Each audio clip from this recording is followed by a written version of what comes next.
Parashat Yitro, la paracha de Matan Torah, et on assiste dans cette paracha à la discussion entre Yitro et Moshe Rabbeinu. Les conseils du beau-père de Yitro à Moshe Rabbeinu, lorsqu'il le voit siéger avec tout le peuple debout, mi boker ad arev, du matin jusqu'au soir. Yitro dit à Moshe Rabbeinu, Navol tibol gamata vechol ha'am asher itra. Toi et le peuple, vous allez vous fatiguer. Il vaut mieux mettre des sarés à la fim, saré meot, saré asarot. Il vaut mieux que tu mettes des intermédiaires entre toi et le peuple. Et toutes les choses faciles pourront être traitées par ces intermédiaires. Et les choses difficiles seront traitées par toi. À ce moment-là, Rashi nous rapporte que Moshe Rabbeinu accepte le conseil, mais malgré tout, juste avant, il dit à Yitro, Ki yavo ha'am lidrosh ha'elokim. Le peuple vient chercher Dieu. Malgré tout, il acceptera le conseil de son beau-père. On a un épisode similaire, qui elle se trouve dans Devarim. Au moment des deuxièmes Aseret HaDibrot, le peuple a peur et dit à Moshe Rabbeinu de servir d'intermédiaire entre Dieu et eux-mêmes, de peur pen yochlenu ha'esh gedola, de peur que le feu nous consume. À ce moment-là, Rashi nous rapporte, Nitztaer Moshe Rabbeinu a été peiné. N'aurait-il pas été mieux de recevoir directement d'Akadosh Baruch Hu? C'est ce qu'il attendait du peuple.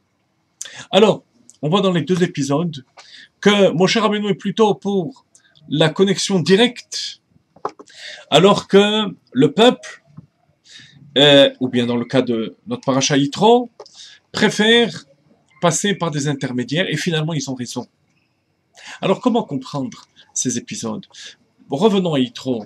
Est-ce que ça voudrait dire que Moshe Rabbeinu s'est trompé dans l'appréciation des capacités du peuple, alors qu'il a été choisi parce que c'est le berger fidèle, Roen et Eman, Raya Mehemna? Comment Moshe Rabbeinu a été choisi?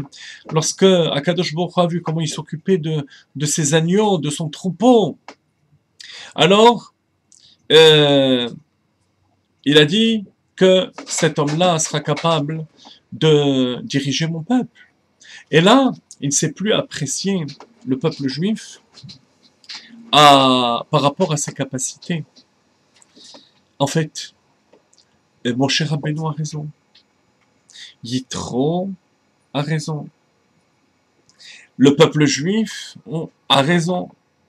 Mais dans la réalité matérielle, vous allez voir tout de suite, il faut aller d'après une voie bien déterminée. Je m'explique. Le rôle d'un roi Israël, d'un maître, d'un rabbi, c'est d'élever le peuple à son niveau. Et Moshe Rabbeinu ne s'est pas trompé. Si le peuple juif vient chercher Dieu, c'est ce qu'il dit à Yitro, il ne vient pas seulement chercher des enseignements, des commentaires, une science, il vient chercher Dieu, il vaut mieux qu'il la reçoive directement de moi, puisque moi, je l'ai reçu d'Akadosh Baruch Hu. Et Moshe Rabbeinu ne s'est pas trompé. Il aurait pu élever le peuple à ce niveau-là.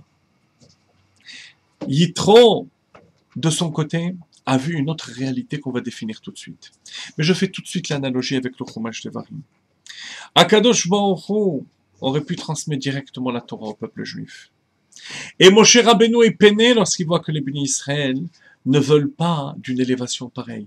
Parce qu'ils auraient pu être élevés au niveau de recevoir directement la Torah d'Akadosh Baruch.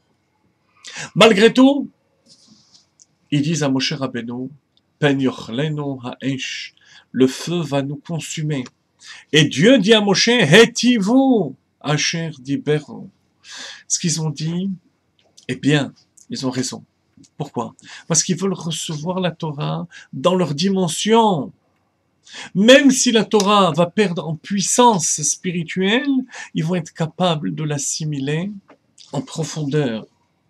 Et lorsque l'élève a comme souci d'intérioriser la chose, Et dans la Torah, d'intérioriser cette lumière divine pour pouvoir l'utiliser dans le monde matériel, alors ils ont raison. C'est cette voie qu'il faut employer. En d'autres termes, le maître doit tirer vers le haut. C'est le rôle de Moshe Rabbeinu. Ça nous paraît utopique et surréaliste, mais c'est son rôle. Le peuple, son rôle, par contre, le rôle du peuple, c'est d'être capable de chercher la profondeur et l'intériorité. Même si pour cela, il doit descendre de niveau. De même pour Yitro. Moshe Rabbeinu aurait pu enseigner à tout le peuple, et tout le peuple aurait reçu la Torah directement de Moshe Rabbeinu. Mais Yitro, qui venait de loin, qui connaît le monde matériel, puisque c'était une guerre, il dit à Moshe Rabbeinu, ce que tu donnes comme puissance spirituelle, c'est extraordinaire.